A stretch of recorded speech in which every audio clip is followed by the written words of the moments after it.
Welcome back. We are starting chapter 7, or An Unexpected Guest. Ooh, I wonder who that is. Well, we got a good dosage of Mrs. Frink. I think she's being nice. I think she's just, everybody likes her and it's a threat for Jane. I don't know. We'll have to see. We'll have to see what she ends up doing. But I want to know who this unexpected guest is. All right. I woke to cool, crisp weather and the sound of horses neighing like fretful children. November had slipped away and December had arrived like an unexpected guest, cold and blustery and demanding attention. Outside the cabin, I heard the sound of horses and wondered who it might be. Horses were in short supply on the bay. I quickly pulled my dress on over my head, not bothering to brush my tangled locks. By now, my bald patch was covered with a thin, stubbly layer of hair. I grabbed up my cape and went out onto the porch. He looked much the same as when I'd first met him. Bright blonde hair and chiseled chin, pale gray eyes, an impossibly straight nose. William, I said stiffly to my former betrothed. Jane, he replied uncomfortably. He had been my father's apprentice back in Philadelphia and had lodged with us in our house on Walnut Street. The images flashed through my mind, Papa and William and I laughing at the supper table, the three of us sitting in the parlor in front of the cheery fire, Papa and William debating medical treatments. He was the only one in the entire territory who would ever remember Papa the way I did, strong, robust, laughing, and alive. I felt a rush of grief so strong that the only thing I could do was stand there and look at him. Papa's dead, I finally blurted. Something in his face softened. I heard Jane. Mr. Swan told me. I'm very sorry. He was a fine man. I admired him greatly. He took a step toward me, taking hold of my hands, bending his head, and the smell of him so near, so wrapped up in my memories of Philadelphia and Papa, caused something in me to loosen, something I had been holding tight next to my heart for weeks now. Without warning, tears ran down my face, hot with held-in pain and aching sorrow and thousands of regrets. Oh, Jane, he said softly, his voice so familiar. I don't know how long we stood there on the porch with me weeping into his scratchy wool shirt. All I know is that when I heard Mr. Russell's voice, I stepped quickly away. Gal? Mr. Russell asked, eyeing William darkly. I wiped my eyes quickly, sniffling. Mr. Swan was rushing toward us, across the clearing, his face anxious. Oh, my dear, I neglected to tell you that William was arriving, he began hurriedly. As you can see, I've discovered him myself, I said, looking at William, and taking in for the first time the two other men on horses behind him. They looked travel-worn and tired. By the way one of the horses was pawing the ground, it seemed that the animals were as fatigued as the men. What exactly are you doing here? I asked William. Okay, the cat's going to be listening. Abruptly remembering that this man was responsible for my being in this blasted wilderness. Confidential business for the governor, William said shortly. His eyes lingered on my bald patch, and I felt his disapproval as clearly as I had all those years ago when I was a little girl running around with stained aprons and tangled hair. Oh, yes, well, harumph, Mr. Swan interrupted, shifting on his feet, shooting an urgent plea for help to Mr. Russell. Perhaps, William, you and your men might want to let your horses rest for a bit? Mr. Russell jerked his head and said, There's a stream yonder where you can water your animals. William nodded, fatigue evident in his eyes. We need some sleep. We've been riding hard for 3 days now. He looked pointedly at Mr. Russell's cabin. If William thought that he was going to stay in this cabin, he was most mistaken. As if reading my thoughts, Mr. Swan spoke clearly. I do believe I can lend you and your men some very comfortable tents. William just grunted. Without a backward glance, he took the reins of his horse and headed toward the stream, his men following him. When he was out of sight, I whirled on Mr. Swan. How could you not tell me he was coming? Mr. Swan looked apologetic. My dear girl, I truly wish I had warned you. It's just that I was speaking with Toke, and we lost track of the time, and... Mr. Swan, I stamped my foot. What is he doing here? Yes, well, as you know, Jane, William is the governor's man, and the governor has called for a meeting, a rendezvous, really, of all the tribes in this part of the territory. William will be escorting us to the rendezvous along with representatives of the tribe. Mr. Russell and I are going along to translate. When do you leave? Tomorrow morning. So this was why Mr. Russell wanted me to learn how to milk Burton the cow. Now, my dear, it would be lovely if you could prepare a special supper since William is here. Mr. Swan, how can you even ask that? I demanded. Cook supper for the lout who had dragged me west and married another woman? Mr. Swan was wringing his hands anxiously. I know that this is very awkward, but William has the governor's ear, and what he decides could influence the fate of our little community. by which he meant that William could force Caruxo and Sudi and Chief Toke and all the Chinook onto a reservation, and then where would we be? I thought of Sudi and schooled myself. After all, it was just one meal. Very well, I mumbled. Capital, capital, Mr. Swan said, and started to walk away. He paused, turning. I don't suppose you'd make a pie? I just glared at him. When William had lived with Papa and me at our house on Walnut Street, we had employed help to cook our supper and wait on us. In Mr. Russell's cabin, I had no help, unless you considered Brandywine, although the only service he provided was eating whatever scraps fell to the floor. The men crowded around the sawbuck table, Mr. Swan, Mr. Russell, Chief Toke, Caruso, Jehu, Father Joseph, and William.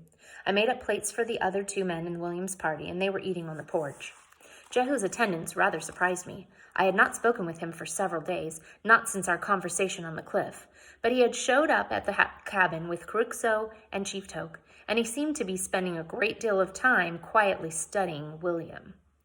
The rapacious sounds of eating, punctuated by the occasional belch, filled the cabin as the men dug into their biscuits and gravy. The fire flickered warmly, and I took my own plate to the table, squeezing in next to Father Joseph and across from Jehu. William sat at the head of the table. This is very good, Jane, he said. I didn't know you could cook. There's rather a lot you don't know about me, I said in a low voice. I expected him to snipe back at me, but he merely laughed, a condescending sort of laugh. I bit my tongue and stared down at my plate. Under the table, I felt a knee brush against mine, and I looked up to see Jehu's stoic face. So tell me, William, what are the governor's intentions? Mr. Swan asked, flecks of gravy in his beard. I am recommending to the governor that the Indians in this part of the territory be placed on a reservation, he said importantly. He didn't seem to care that Chief Toke was sitting right in front of him. Mr. Swan struggled to finish chewing, and then, as if carefully choosing his words, said, Well, William, I think you will find some opposition to that course of action. What do you mean, opposition? William asked guardedly. His hair shone in the firelight like golden flame. From whom? From me, for a start, Mr. Russell said. He looked appraisingly around the table. I've been here a sight longer than all of y'all. And when I first got here, I wouldn't have survived without the Indians, and now we depend on 'em. Who do you think cuts the wood and helps with the oystering and such? There ain't no point in moving 'em to a reservation. We won't have any men. He chewed a lump of tobacco and spit it on the floor. Besides, we ain't got no troubles. We live fine together, real peaceful. We get more trouble from the bears, if you ask me, always sneaking in and stealing our salmon. Nervous laughter punctuated the silence. Your position is rather unfortunate, in conflict with the government's policy. There has been trouble elsewhere. The savages are unpredictable. It is our duty to protect you from yourself, if necessary, William added. Mr. Russell's eyes flickered over to William. Don't much care for the government's opinions of things. That's why I come out here in the first place. Father Joseph cleared his throat. Monsieur Balt, these Indians feel very strongly about living close to their ancestors' graves. They're very superstitious, the lot of them, William said dismissively. Monsieur, they are no different than we are. Do we not wish to live near the resting places of our loved ones? Chief Toke's eyes met mine across the table, and I swear he winked at me. Winked? Boston William, Chief Toke said in good, clear English, startling William. You are foolish, but all young men are foolish. You should marry older woman. She make you wiser. Oh my God, that's funny. I already have a wife, thank you, William said coldly, completely missing Chief Toke's point, but no one else did. Clearly, trying to tell William that the Chinooks were our friends would fall on deaf ears, so I took a more practical approach. William, Mr. Russell is right. Who shall help us with the oyster harvest, I asked. We are all very much dependent on the goodwill and advice of Toke's people. Miss Peck, William said in a formal voice, his face going dark. Obviously, your education was for naught. You've never learned that politics and matters of state are not affairs for a lady. Perhaps you ought to concern yourself with more suitable pursuits. He shot a scathing look at my bald patch. Such as your hair? He needs a little. Jehu, who had been silent the whole meal, turned to Caruxo and murmured, Yaka, Kawa, Pelton. Caruxo nodded firmly, his eyes all seriousness. Nawitka, Kawa, Hul Hul. Mr. Swan's eyes flew wide open in something approachingly dismay, but Mr. Russell just puffed on his pipe. Chief Toke nodded his head silently as if in agreement. You speak the jargon? I asked Jehu, rather surprised. He shrugged. William leaned forward, a curl to his lip, and addressed Jehu in a clipped voice. And what good sir did you say? You're an Indian agent and you don't speak the jargon? Jehu asked, his Boston accent a stark contrast to William's cultivated Philadelphia accent. I have no need to learn such gibberish, he said coldly. Now, what did you say? And I caution you, sir, I am the governor's man in the territory. His threat hung in the air. Jehu stared at him calmly. The whole room had gone whisper quiet as we watched the two men stare each other down. Tension was thick in the air, and the room, which had mere moments ago seemed warm and welcoming, suddenly felt dangerous. I had no idea what Jehu had said to Caruso, but I had a suspicion it wasn't very complimentary. William was right about one thing. He was the governor's man, and he could harm both Jehu and Toke's people. It was a dangerous situation. I leaped up and went to a shelf where I had put the pie.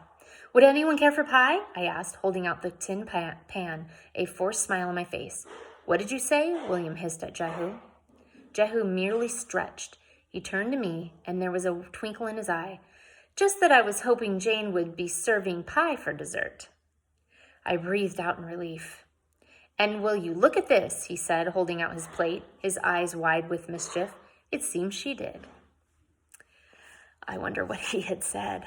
The men were up bright and early the next morning. Mr. Swan was bustling about the cabin in a very determined sort of way, packing a sack with biscuits from the previous evening and raiding any food in plain sight.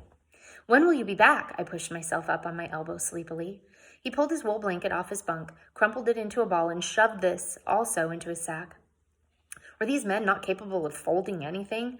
Perhaps 2 weeks, maybe 3, my dear? I suppose it depends on how the negotiations go. We are not due at the rendezvous until next week. The journey itself shall take only a few days by canoe, but we are going to pack up representatives from the other tribes, and no doubt we shall visit with them for a time. I am looking forward to seeing other parts of this territory. He waved his precarious diary at me. It shall be an adventure. He strode to the door, and I followed him onto the porch, tugging a blanket around my shoulders. It was barely light out, but William and his men, as well as Mr. Russell and Chief Toke, were already assembled in a little group in the clearing. I see His Highness is leaving, a voice at my side said. It was Jehu, a pack slung over his shoulder, his blue eyes fierce. One thick black curl flopped heart-stoppingly over his forehead. You were going to marry that cussed fool, he asked, shaking his head, disgust in his voice. I tugged my blanket tight around me, forcing myself to remember that he was no better than William. At least I'm becoming a more skillful judge of character, I said. Jane, he said, you've got the wrong idea. On the contrary, I understand your intentions perfectly. She's not even letting him explain. I just want to go. He rubbed his hair in frustration. Look, I'm heading over to McCarty's homestead. He broke his leg and his roof's only half done, and winter's on the way. Caruso and I are going to lend a hand. We'll probably get our meals over there. Your comings and goings are no concern of mine, Mr. Scudder. You're stubborner than a mule, Jehu retorted, and then stomped away before I could get in another word. Who is he, your admirer? I turned to see William perched on his horse. The way he held himself with such arrogance and self-possession infuriated me. He's a better man than you'll ever be, I said. My, you've acquired quite a tongue, William said. His next words were like a blow. Then again, I imagine it's from living unchaperoned on the frontier. God, he's such a... You're the reason I'm here. You. Mr. Swan came bounding over. Yoo-hoo, William! Cussed fool, I finished furiously. Well, my dear, we really must go, Mr. Swan interrupted loudly, looking desperately between us. He donned a jaunty-looking cap. Why don't you and your men start out, William? Mr. Russell and Chief Toke and I shall be along in a minute. William turned his horse and urged it forward without a backward glance. He's horrible, I muttered, rubbing my stubby patch of hair. Mr. Swan gave me a strained smile. It is a very big territory, my dear. I'm sure you won't have to see him often. And now we must be going. You're leaving me all alone again. Mr. Swan had the good grace to look uncomfortable. The last time he had gone off with Mr. Russell and Chief Toke, there had been a smallpox outbreak. Well, my dear, he hedged, you won't be alone. Mr. and Mrs. Frink are here within shouting distance. I stared at the porch floor, focused on an ant winding its way along the board. Mr. Swan laid a gentle hand on my shoulder. Is something bothering you, Jane? Really, I'm sure you'll be fine with Mrs. Frink here. Was something bothering me? Yes, I wanted to shout. I'm tired of blasted Mrs. Frink. I'm tired of everyone ignoring me and taking me for granted and treating me like a maid. I'm tired of being so utterly alone.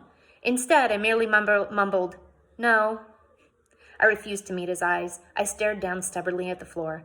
Good girl. If you need anything, just ask. The Franks, I finished in a dull voice. Don't forget to milk Burton, Mr. Russell called, spitting loudly, or she'll bust.